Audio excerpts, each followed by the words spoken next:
Assalamualaikum warahmatullahi wabarakatuh. Bagaimana kabarnya adik-adik semua? Mudah-mudahan kita sedang berada dalam lindungan Allah Subhanahu wa taala dan selalu diberi kesehatan. Amin ya Allah ya rabbal alamin. Pada bab sebelumnya kita telah belajar mengenai perbedaan dari makhluk prokariotik dan makhluk eukariotik pada bab klasifikasi hewan. Nah, salah satu dari klasifikasi tersebut adalah kingdom Protista. Protista merupakan makhluk eukariotik uniseluler yang sangat memiliki keanekaragaman. Makhluk eukariotik artinya adalah makhluk yang memiliki inti sel yang diselubungi oleh membran inti serta organel-organel yang diselubungi oleh membran sel. Nah, membran sel ini berfungsi sebagai alat untuk keluar dan masuknya zat dari atau ke dalam inti sel. Nah, Protista ini merupakan makhluk yang bukan termasuk tumbuhan dan hewan. Tetapi Protista ini termasuk ke dalam polifilentik. Artinya, Protista ada yang mirip tumbuhan, ada yang mirip hewan, dan ada yang mirip dengan jamur. Nah, semua makhluk eukariotik yang bukan termasuk hewan, tumbuhan, dan jamur dimasukkan ke dalam makhluk hidup yang disebut Protista. Yang akan kakak bahas kali ini adalah Protista mirip tumbuhan atau biasa disebut dengan alga atau algae, atau ada juga yang menyebut ganggang. Ganggang atau biasa disebut algae merupakan Protista mirip tumbuhan yang bersifat fotoautotrop. Artinya, ganggang ini memiliki kloroplas yang mengandung klorofil atau plastida yang di dalamnya terdapat pigmen-pigmen fotosintesis. Ganggang ini biasa ditemukan di perairan, baik perairan air tawar ataupun air laut. Nah, dapat ditemukan secara menempel pada benda di dalam perairan maupun mengapung. Ganggang ini yang menyebabkan air sawah atau air danau terlihat lebih kehijau-hijauan. Tubuh ganggang ada yang bersel satu atau uniseluler, dan ada juga yang bersel banyak atau multiseluler. Nah, ukuran tubuh ganggang ada yang bersifat mikroskopik, yaitu sekitar 8 nanometer, dan ada pula yang berukuran makroskopik. Contoh dari ganggang atau alga yang berukuran mikroskopik adalah Volvox, Corella, dan Silotella. Sedangkan contoh dari alga yang berukuran makroskopik adalah Turbinaria, Sargassum, dan lain sebagainya. Ganggang memiliki bentuk tubuh yang tetap karena memiliki dinding sel seperti layaknya tumbuhan. Ganggang mikroskopik terdiri dari satu sel yang memiliki bentuk yang bervariasi, mulai dari bulat, oval, memanjang, dan segitiga.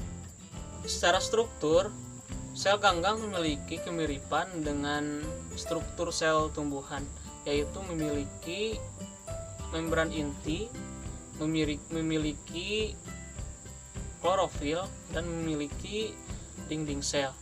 Nah, dinding sel ini ada yang mengandung selulosa, hemiselulosa, silika, kalsium karbonat, dan karagenan.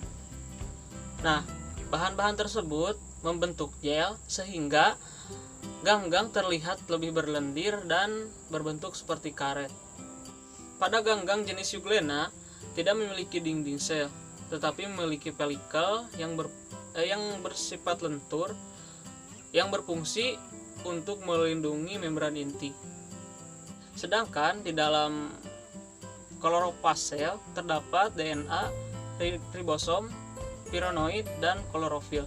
Selain itu, di dalam ganggang terdapat pigmen-pigmen yang membentuk warna-warna tertentu. Contohnya pigmen picoeretin yang membentuk warna merah, picocyanin yang membentuk warna biru, fukosanin yang membentuk warna coklat.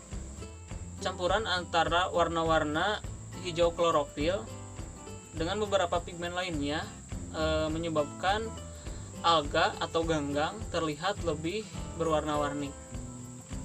Hasil dari fotosintesis ganggang digunakan untuk metabolisme dan kelebihannya digunakan sebagai cadangan makanan yang disimpan dalam pirenoid. Cadangan makanan ini dapat berupa amilum, protein, tepung, florid, floridosid, laminarin, leukosin, dan zat-zat lainnya. Seperti protista pada umumnya, ganggang juga memiliki organel sel yang terdiri dari retikulum endoplasma, apparatus Golgi, mitokondria, dan organel-organel lain yang ditemukan pada sel pada umumnya. Pada ganggang uniseluler yang dapat bergerak seperti euglena, terdapat vakuola kontraktil yang berfungsi sebagai osmoregulasi atau pengaturan cairan di dalam sel. Selain itu, terdapat bintik merah yang disebut stigma sebagai organel fotoreseptor atau penerima cahaya. Beberapa jenis dari ganggang uniseluler yang dapat bergerak memiliki satu atau lebih flagela seperti Volvox dan euglena. Ganggang multiseluler yang hidup menempel pada batu memiliki struktur yang mirip akar disebut bolvas. Sedangkan bagian tubuh ganggang yang mirip dengan batang disebut stipe. Ada juga struktur yang mirip daun yang disebut dengan blade. Pada beberapa jenis alga coklat, blade menyerupai pelampung sehingga blade ataupun daun dari ganggang tetap berada dalam permukaan air. Contohnya seperti sargassum yang memiliki struktur blade yang agak membulat. Semua ganggang fotoautotrop dapat melakukan fotosintesis. Fotosintesis dapat dilakukan oleh ganggang yang memiliki klorofil dan pigmen-pigmen fotosintesis lainnya. Ganggang hidup di habitat yang lembab dan basah, baik di perairan laut maupun perairan darat. Berdasarkan tempat hidupnya, ganggang dikelompokkan menjadi ganggang subaerial yang hidup di permukaan, ganggang sublitodal yang secara periodik muncul ke permukaan air akibat dari pasang dan surutnya air laut. Selanjutnya ada ganggang sublitoral yang hidup di bawah permukaan air, dan ganggang edafik yang hidup di lumpur atau dasar air laut. Ganggang ada yang hidup secara soliter, ada juga yang hidup berkoloni, dan ada juga yang hidup bersimbiosis dengan makhluk lain. Contoh dari ganggang yang hidup bersimbiosis dengan makhluk lain adalah Paramecium yang berasal dari kelompok Ciliata. Ganggang ini hidup bersama dengan sel-sel dari Zoochlorella. Selanjutnya ada alga hijau yang bersimbiosis dengan spons, dan ada juga ganggang hijau yang hidup dengan jamur yang disebut dengan lichen.